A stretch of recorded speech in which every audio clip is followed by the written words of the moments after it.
नई नैतिक कहानी। भक्त विनय और राक्षसी सायरा। नाटक ख्री परिचय। किसी समय की बात है, हिमालय के ऊंचे शिखरों के बीच एक छोटा सा नगर था जिसका नाम था चंद्रपुर। यह नगर अपनी शांति, सुंदरता और भगवान विष्णु की भक्ति के लिए प्रसिद्ध था। चंद्रपुर के मध्य में एक प्राचीन विष्णु मंदिर था जहां एक पवित्र कमल का फूल हर 100 साल में एक बार खिलता था। ये फूल भगवान विष्णु की कृपा का प्रतीक था और ऐसा माना जाता था कि इसे मंदिर में चढ़ाने से नगर की सारी विपत्तियां दूर हो जाती थीं।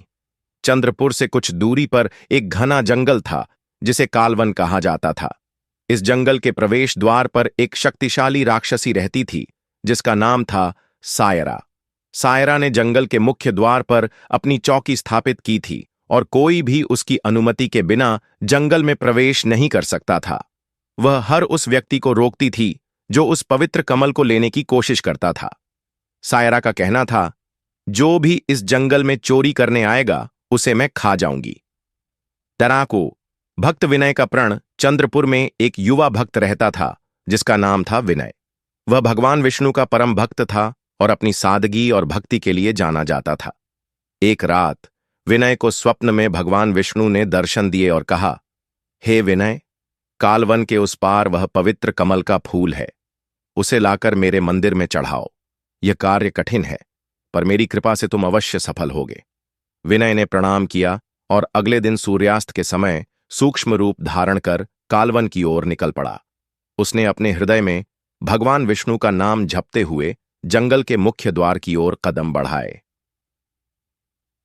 सायरा से पहली भेंट। कालवन के मुख्य द्वार पर सायरा सतर्क बैठी थी। उसकी आंखें अंधेरे में भी चमक रही थीं। उसने विनय को देख लिया जो छोटे से कबूतर के रूप में दबे पांव प्रवेश करने की कोशिश कर रहा था। सायरा चिल्लाई, रुक जा छोटे, चोर की तरह क्यों छिपकर जा रहा है?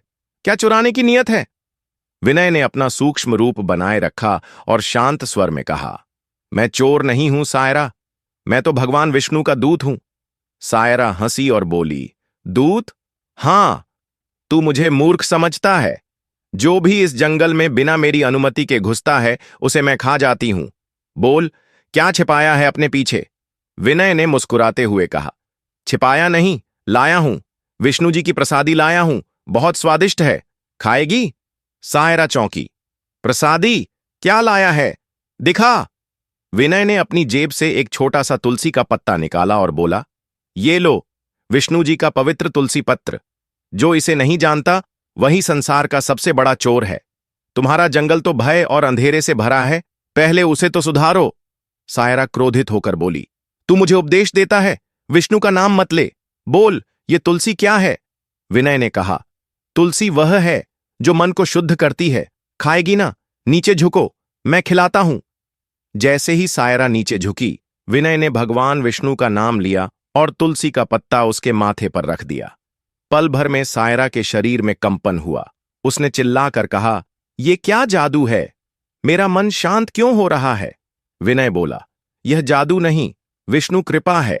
तू जो चोरों को खाती है, पहले अपने मन के अंधेरे को खा। अरवंडरास। सायरा का परिवर्तन, सायरा का क्रोध धीरे धीरे पिघलने लगा। उसने कहा, मैंने वर्षों तक इस जंगल पर राज किया, लेकिन आज तुझमें कुछ अलग देख रही हूं। तू कौन है? विनय ने कहा, मैं विष्णु का भक्त हूं और विष्णु का नाम ही मेरा पासपोर्ट है, वैलिड है ना? सायरा ने हंसकर कहा, हां, ये पासपोर्ट तो लाइफ टाइम वैलिड है। बोल, क्या चाहिए? विनय बोला, मुझे वह पवित्र कमल चाहिए जो जंगल के उस पार है। मुझे मंदिर तक जाने दे। सायरा ने हाथ जोड़कर कहा, जब मैंने तुझ पर प्रहार करने की सोची तभी मुझे एक स्वप्न की याद आई। एक साधु ने कहा था, जिस दिन एक नन्हा भक्त मेरे सामने आएगा और विष्णु के नाम से मेरा मन जीत लेगा, समझ लेना जंगल का अंधेरा खत्म होगा। आज तूने मुझे हराया नहीं, जीता है। जा, फूल ले जा। अरनारस। कालवन की यात्रा। विनय ने सायरा को प्रणाम किया और कालवन के भीतर प्रवेश किया। जंगल घना और भयावह था। रास्ते में कई राक्षस और जंगली जीव उसका रास्ता रोकने आए, लेकिन विनय ने हर बार भगवान विष्णु का नाम जपते हुए अपनी बुद्धि और साहस से उन्हें चकमा दिया। जंगल के बीच में एक विशाल पर्वत था जिसका नाम था सूर्य शिखर। यह पर्वत विनय का रणवे था जहां से उसे उड़ान भरनी थी। सूर्य शिखर के शिखर पर चंद्रपुर के एक बुजुर्ग साधु गुरु विद्या बैठे थे, जो विनय के गुरु थे। उन्होंने विनय को सिग्नल दिया, क्लियर टू फ्लाई विनय, आगे का मार्ग साफ है, विष्णु के नाम का जय घोष कर और उड़ जा। विनय ने बार बार भगवान विष्णु का नाम लिया, जय श्री विष्णु, जय श्री विष्णु, और अपने बल को इकट्ठा किया। न्यूटन के सिद्धांत के अनुसार हर क्रिया की बराबर और विपरीत प्रतिक्रिया होती है। जैसे ही विनय ने उड़ान भरी, उसका बल इतना प्रबल था कि नीचे की धरती कांप उठी। वरारिन, रास्ते की बाधाएं। कालवन के बीच में एक विशाल नदी थी, जिसके बीच में एक पर्वत था जिसका नाम था मेघनाद। मेघनाद पर्वत ने विनय से कहा, विनय, तुम इतनी दूर जा रहे हो, थोड़ा विश्राम कर लो। विनय ने हंसकर कहा, मेघनाद, मैं विष्णु का कार्य करने जा रहा हूं, मेरे पास वापसी का ईंधन भी है, विश्राम का समय नहीं है, प्रणाम। और वह आगे बढ़ गया। आगे नदी में एक राक्षसी रहती थी, जिसका नाम था नीलकंठी। वह सर्पों की माता थी और उसका काम था आकाश में उड़ने वालों की छाया पकड़कर उन्हें नदी में डुबो देना। नीलकंठी ने विनय की छाया पकड़ने की कोशिश की और बोली, आज देवताओं ने तुम्हें मेरे भोजन के लिए भेजा है। विनय ने कहा, नीलकंठी, भूख बहुत लगी है ना, थोड़ा सब्र करो, मैं विष्णु जी का कार्य पूरा कर लूं,